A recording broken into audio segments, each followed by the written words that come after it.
So, wag niyo po akong tignan ako pero I mean, let's focus on the person of Jesus Christ. Amen? Because Amen. actually, para mabigat to na, we are the Christ. We are not Christ, but we are the Christ. Amen? Because when we receive Jesus Christ as our Lord and Savior, Pastor Bro, we become like Jesus Christ. Amen?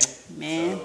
So ang maiikwan ko sa mga kapatid is about, parang question ito mga kapatid eh. So saan ba tayo nagsimula? Nung tinanggap natin si Jesus Christ. Nung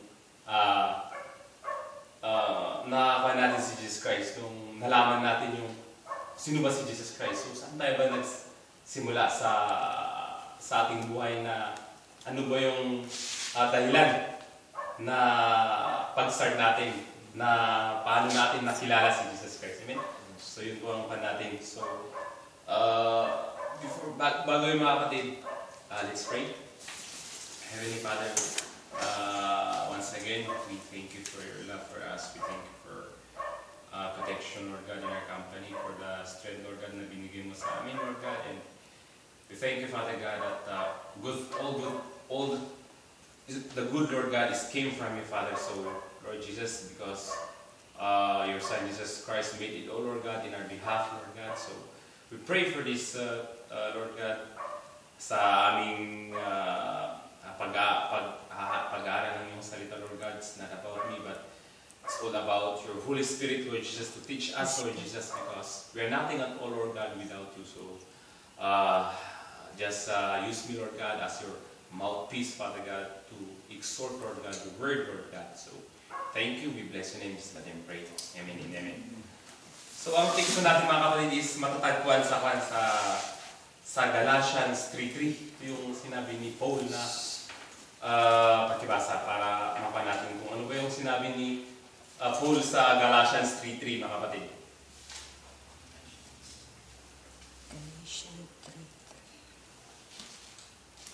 Andiyan na kayo? Galatians, pakibasa. Galatians 3:3. Napakamangmang na baga kayo. Napakamangmang baga. Kayo nagpasimula sa Espiritu ngayon na nagpapakasadlak kayo sa laman. Amen. So question to mga kapatid. So bakit ba sinabi ni Apostle Paul sa mga church ng Galatian na you are foolish? Church of Galatians, na bakit na natanggap niyo yan yung katatahanan, yung spirito ay bumabalik kayo sa laman. So ang ibig sabihin ng mga kapatid is natanggap niyo yung gift ay bumabalik pa kayo sa mga gawa na parang sinasabi niyo na gagawin ko to para magiging holy pa ako. Pero sinabi dito, nagkuhan dito si Paul, Apostle Paul, na kung babasahin natin talaga sa Bible, Paul is talagang siya yung apostle na hindi mo talaga mawari na paano naging apostle eh. Siya yung nagpapapatay ng mga Kristiyano. Amen? So binigyan siya ng power ng authority sa mga matataas na mga pari para ipapatay yung mga Christian. Amen? But at that time, Jesus made Paul. Amen? So sa Old Testament, even the best failed. But sa New Covenant, even the worst saved. Si David, di ba? Tingnan natin talagang napakakuan si David, pero nag-fail siya. Old Testament yun. Pero si Paul, he is very worst na tao, pero Jesus meet him in the midst of sins. In the midst of na talagang pupunta siya na magkuhan sa mga kapatiran natin. So meaning, sabi doon na sa Bible na even though in the midst of sins, God give His Son, Jesus Christ, for our propitiation of our all sins. Hindi yung sin lang natin nung kahapon, but all our sins, mga kapatid. It is plural, di ba? So, ang question dito, mga kapatid, may question tayo dito na how, para may interaction, how were you first impacted by Jesus? So, tanungin ko nga sa bawat isa. Brother Ramil, how? Paano ka ba na-impact? Paano ba yun? Paano Ayun. Yung ano sa buhay mo. O, ikaw na sumagot kasi walang Impact tanong. mo sa buhay mo. Na-impact ko si Jesus Christ. Paano nalaman si Jesus Christ? Hmm. Anong dahilan or... Una nag-impact. Nag-impact siya actually nung... Hindi ako natumayo. Dito ako. Actually, nung sa Pinas, hindi ko kasi nung... Hindi talaga ako religyoso. O talagang nasa bawang bihira. Nakilala ko siya sinama ko dito ni Mark bago ang totally nag-encourage sa akin is si Pastor. Si Pastor Raul ang totally nag-encourage sa akin. Yung mga kabutihan niya. Every time na yung feel down ko, nasabi sa akin, magtiwala ka lang sa kanya. At everything will be alright. Malalim. Si Brother Hermin. India. Paano yung impact Sa buhay mo? Ito yung pinaka... Malaki eh. Kasi galing ako nga sa lahat karamihan naman sa akin. Lalo na mga araw ng Catholic. Hindi naman talaga totally in-explain. O meron mo sigurong magbahaging religion na yun na nag-i-explain pero na totally lahat naman is nakakatay kasi may mga Bible study naman sila pero hindi ganun siguro ka-vigilant tulad dito na ilan tayo na nakakapag-ganon. So dati parang okay lang, mabait ka naman eh, parang gano'n eh. Good works. Masama eh. Pero nung pagdating dito, nakilala mo yung Jesus Christ na siya yung nagligtas at walang ibang way ng salvation kundi through Jesus Christ na yung faith mo talaga sa Kanya, na hindi yung mga gawa mo. So, malaking impact. Hindi pala enough na mabait pa ako. So, nakakagulat. Siyempre, mag-impact talaga. Porque mabait ka, okay na. Hindi pala ganun. So, kailangan talaga manampalataya ka. Talagang maniwala ka. Talagang doon na magpapalo yung yung bait at kagwapuhan mo. Kristiyano. So, yan. Glory. Brother... Sige, bigyan ko ng kan kahit tag 1 minute ganun. Brother Mark. Francis, makarami tayo. Sa akin, yung impact sa akin sa akin, yung relationship natin sa Panginoon, yung mahalaga sa atin yun.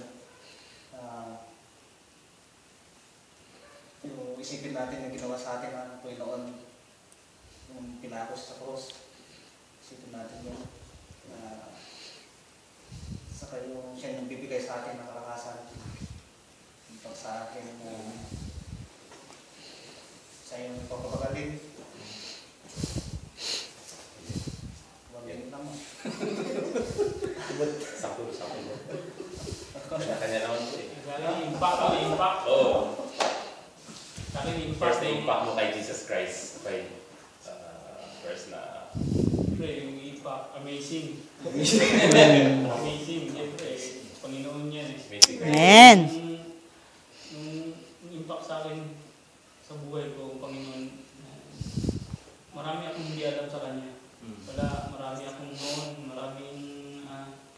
alam kong may Jesus Christ, alam ko, pero hindi ko alam kung anong role niya dun sa bakit siya nasa buhay natin. Pero nung nakilala ko siya, marami akong nalaman na gano'n siya ka-powerful sa ating lahat. Gano'n yung kalaki yung impact na para sa akin, yung Panginoon na siya yung nagbibigay buhay sa ating lahat. At sa atin, siya yung nag-guide sa ating bawat tulad ng Biblia. Andun yung lahat ng mga salita niya para i-guide tayo. Kaya ang Panginoon, napakalaking impact sa akin yung buhay ng Panginoon kasi powerful, amazing. Amen. Okay. So, damit ko na lang po. My God, joy, my darkness, and to light. So, ibig sabihin po from our sinful nature na naging yung impact ko talaga ay talaga. Ay yung nakita ko yung nagkaroon po ng, akala ko ng bata ko, it's enough to attend churches, but when I know Jesus in my life, ay yung dating makasalanan at dating mahihain na tao, when I know Jesus, nagiba po yung yung mundo, kumbaga. Yung iba yung dating yung dating nasa comfort zone mo ay nakawala sa comfort zone mo dahil sa ating Panginoon. Amen. Sa kanyang pagmamahal. Yun ko yung impact sa akin. Impact daw, impacto. Sabi na lahat. All of the above na ako. Copy-paste na ba? All of the above. Yung first na impact sa'yo. Akala ko dati, nung nasa Pinas ako, akala ko okay sa akin yung padasal-dasal. Nag-orasyon pa nga ako nun. Lumulod sa mga hindi pa pala. Yun, natahuan ako. Marami akong natutunan. Nung napunta ako dito, yung impact sa akin. Marami, na bago rin yung buhay ko. Pagkilala ko pa ngayon.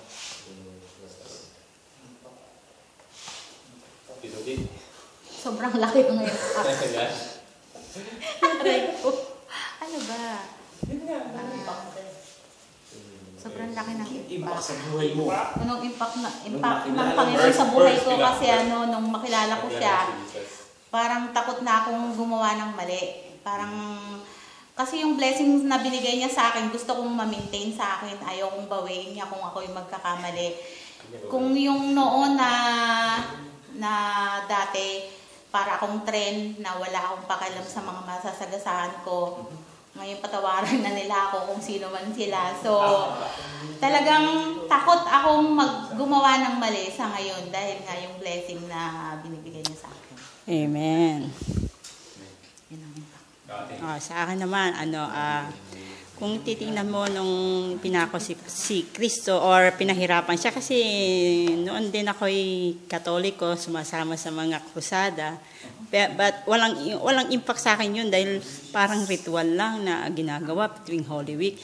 But then, nung i-meditate ko siya, na talaga namang binulay-bulay mo yung salita niya, makikita mo, dapat tayo yung sinasaktan, pinaparusahan, pinapalo, dinuduraan. So doon yung naging impact sa akin. Sabi ko, ganito pala yung mga kasalanan ko. Siya ang umako.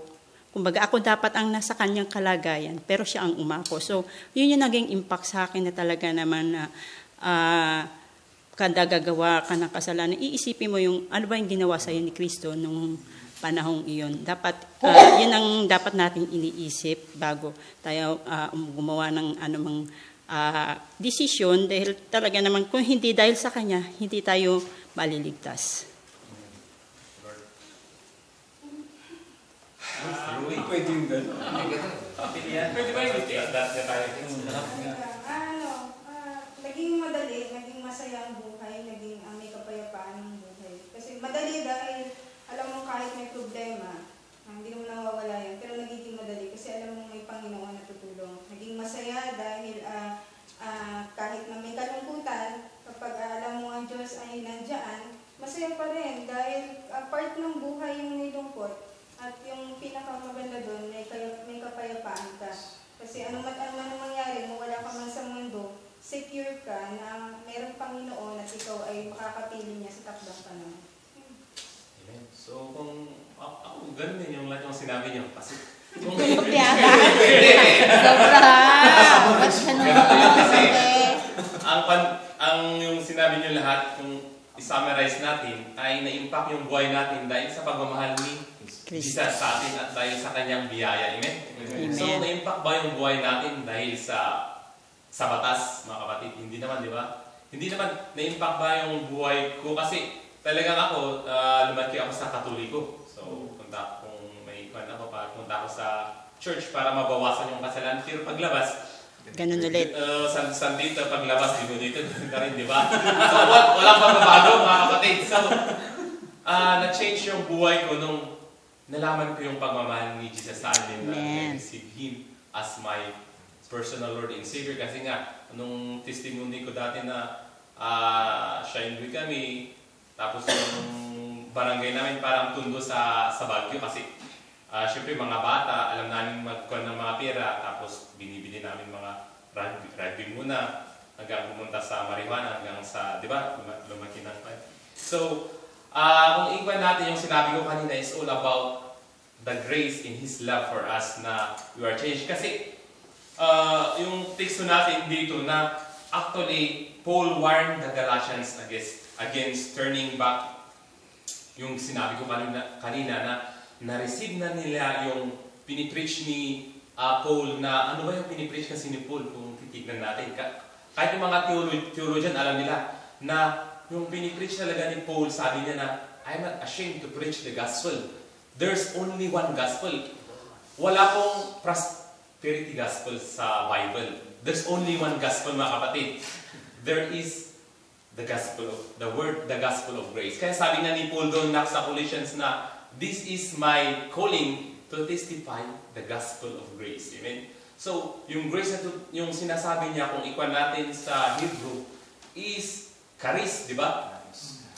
Charis. Amen. So, kung sa Yohanan. So, meaning it's all about yung pinakuan ng grace is unmerited favor na hindi natin pinaghirapan. Hindi natin talaga na dapat matanggap yun kasi nga we are sinners but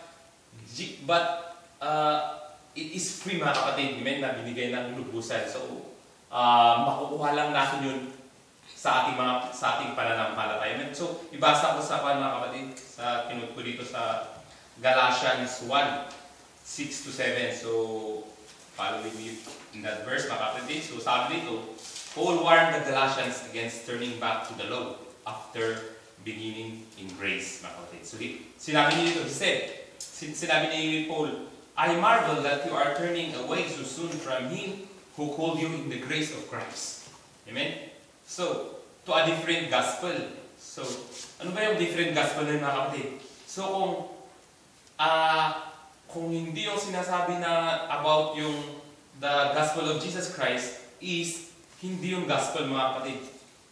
Different gospel mga kapatid. Diba? Which is another, but there are some who troubled you and want you to pervert the gospel of Christ.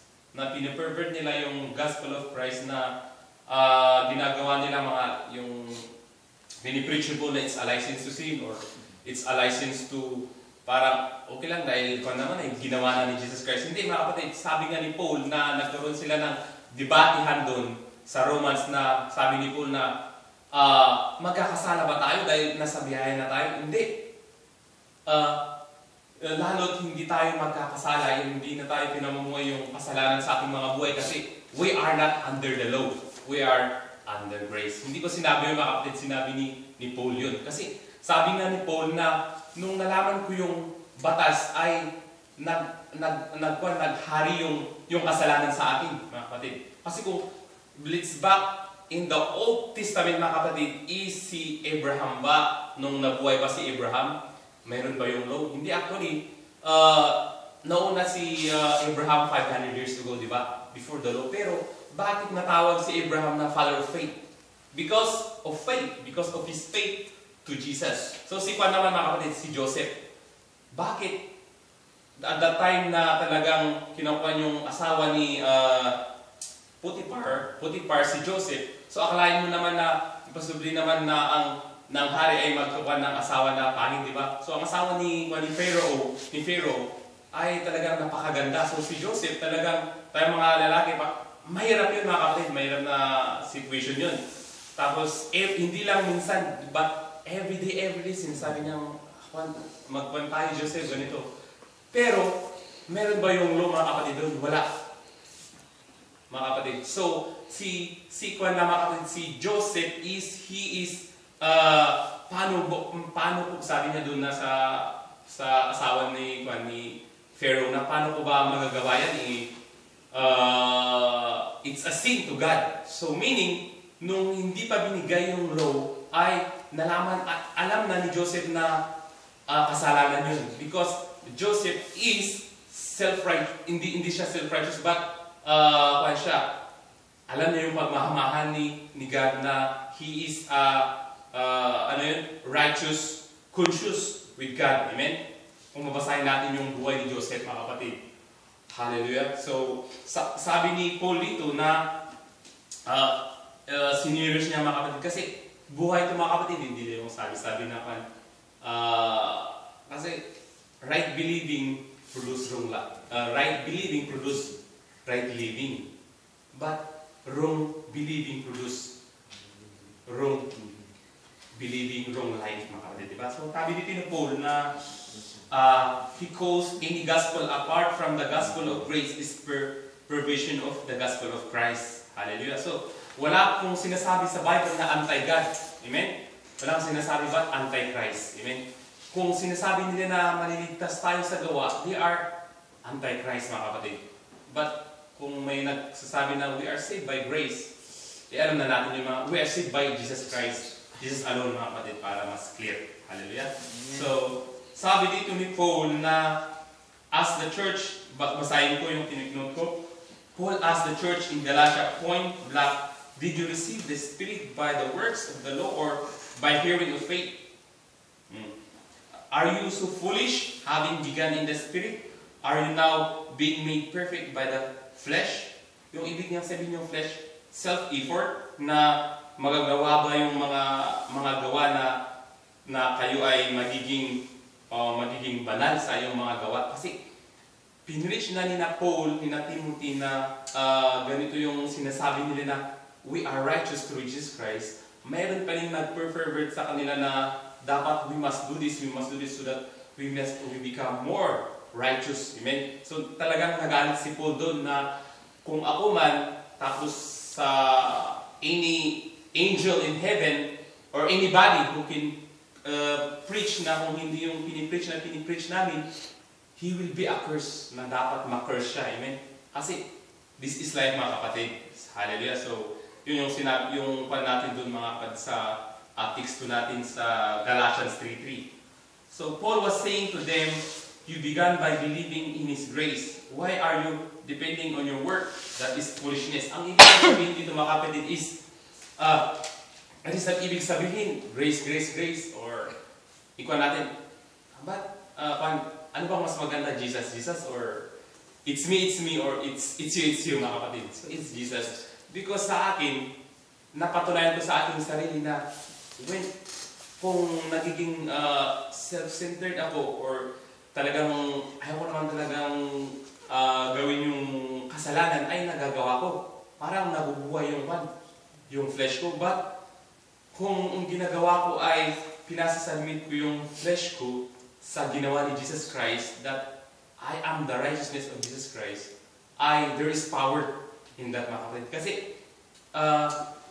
when we receive Jesus Christ as our Lord and Savior, yung natin yung sinabi ni Juan na nasa sanctified tayo, di ba, mga kapatid? Sanctified and justified. Actually, we are sanctified and justified by the finished work of our Lord Jesus Christ alone. Amen? So, we are sanctified and justified not because gumagawa tayo ng mga good works para ma-justify tayo or ma-sanctified. We do good works because we are already sanctified and justified, mga kapatid. Amen? So, sabi ni Juan dito, ni Paul na dapat kung saan tayo nag-start, ay mag-continue tayo kung saan tayo nag-start, mga kapatid. So, don't start with grace and end up with the law. Masahin ko na. Don't start with the new covenant, only to turn back to the old covenant. Amen? There are those who say that they are not justified by the law, but believe that they should keep the law for sanctification. Amen? So, may question sa inyo na, ibig sabihin, hindi natin i-keep yung law. Di ba sabi yung law na yun ay, kung babasahin back ulit tayo sa Exodus, actually hindi binigay ni God the Father yung law. Kung babasahin natin yung binigay, hiningi ng mga tao na, so bigyan mo kami ng rules or commandment para lahat yun tutuparin namin. Yun. Pero actually, hindi nila natupad. Kaya sabi nga ni God the Father na magbibigay na ako ng new commandment, new law, and I will put in your heart. Amen? Hallelujah. So, yung binigay ni Jesus sa atin na new law and new commandments sa ating puso is not, hindi yung 10 commandments, mga kapatid. Kaya nga sinabi doon na, you shall love the Lord your God with all your, and you shall love your neighbor as yourself, mga kapatid. Amen? So, hindi yung susunod natin sa law. Because sabi ni James na, kung tutuparin nyo lang yung law, kung i-design nyo yung law, na tutuparin, dapat tuparin nyo lahat. Kasi kung i-realize talaga natin na ano ba ang purpose ng law. The purpose of the law ay para ma-stop yung mga righteousness natin. All man stop with their mouth that they need Jesus Christ. Amen? Kasi ang law ay kung ikuan natin ay 1,013 Levitical laws na dapat tuparin mo yun, mga kapatid. So kung hindi mo yung natupad yung isa, lahat fit. So walang nakatupad yung law, but we thank God, Jesus made it all. Amen? So sabi niya nga doon na it is finished. Bakit niya sinabi it is finished, mga kapatid? Kasi actually we are His finished work. Amen? Na hindi siya nag-reserve, but He give all the best for us. Amen? Kasi kung mabasahin natin sa Bible, magbabasa tayo sa Bible, ay maikupan natin na para kanino ba yung salita na yun? Para sa atin ba yun? Or para sa mga Hudyo? Sa mga Gentiles?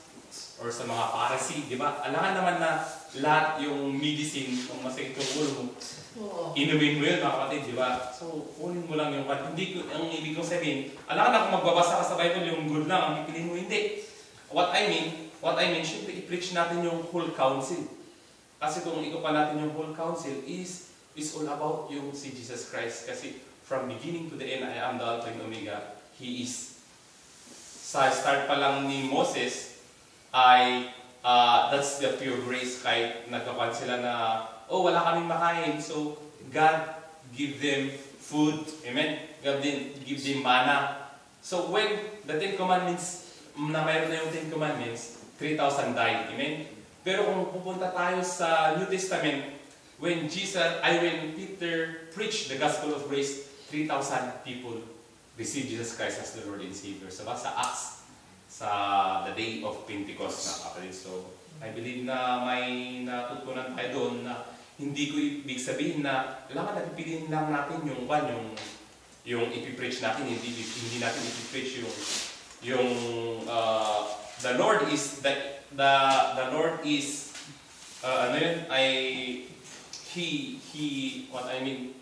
ay kinamumuhi niya yung mga kasalanan, diba? Actually, talagang kinamumuhi niya, mga kapatid, but ikaw hindi, mga kapatid, yung kasalanan ng ayaw niya.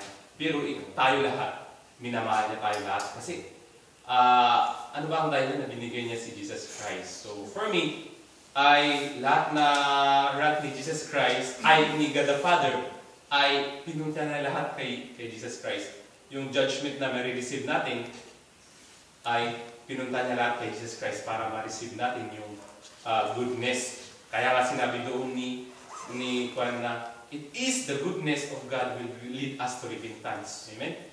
So hindi yung kanyang galit kasi na the wrath of God is satisfied by in His body through Jesus Christ. So I believe na may naiintindihan tayo dun. And I just want to, kapatid, it's my heart na mag-pray tayo sa awan. And as I pray, follow after me. Amen? So I believe, for me, talagang we are all growing.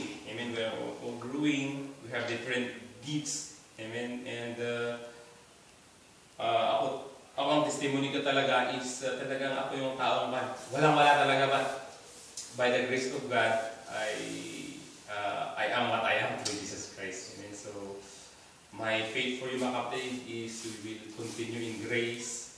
We will grow in grace. We will preach the truth. Amen? Because I believe na if we preach the knowledge, the truth, amen, ay mapan tayo, masipit tayo, mga kapatid. Amen? So, follow after me, mga kapatid. Heavenly Father, I thank you that it was your grace that first impacted me and changed me forever. Heavenly Father, help me to continue sa iyong biyaya. Always looking at Jesus at sa kanyang ginawa sa akin. Salamat na ako po ay nasa bagong tipan na ibig sabihin, you are always on my side. You will never leave me, nor forsake me. And I believe that your presence and blessings are mine to enjoy. Heavenly Father, thank you sa iyong banal na espiritu, ang aking guru, as I read your word, as I live this life, a holy life, because I am already righteous because of your Son, Jesus Christ. Thank you, Lord. And I love you so much because you first loves me. In Jesus' mighty name I pray. Amen and amen.